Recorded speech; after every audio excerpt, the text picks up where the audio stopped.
দুই প্যানেলের যেটা হচ্ছে নির্বাচন, আমরা নির্বাচনে এবার আমি যেটা বলি যে আমার কাছে একটু আলাদা রকম লাগতেছে, কারণ আমি এবার ফার্স্ট ভোট দিচ্ছি, এই জন্য আমার জন্য একটু অন্যরকম।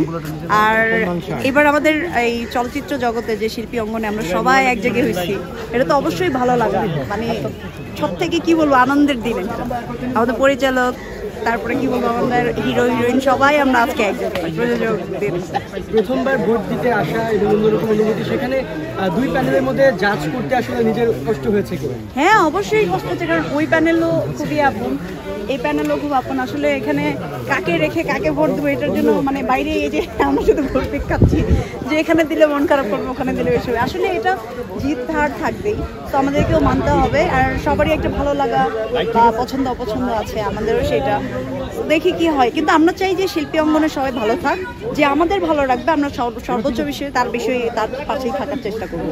আপু, গেল যে নির্বাচনে অংশ নিয়েছেন, সেই নির্বাচনের ভিতরে কি পার্থক্য?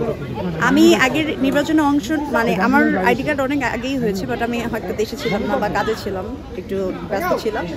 যে পরিবেশটা দেখেছি আমার মনে হচ্ছে যে আজকে যে পরিবেশ খুবই ভালো, সুন্দর একটা পরিবেশ। অ্যান্ড আমি নির্বাচন কমিশনের যে আমাদের অফিসার, ওনাকে অবশ্যই ধন্যবাদ জানাই যে আমাদের এত সুন্দর একটা পরিবেশ করে দেওয়ার জন্য। অ্যান্ড প্রোটেকশন আমাদের ফুল দেখতেছি, সকলেই অনেক মানে গেট থেকে শুরু করে এই পর্যন্ত খুব ভালো লাগছে, খুব ভালো একটা অ্যারেঞ্জ করছে।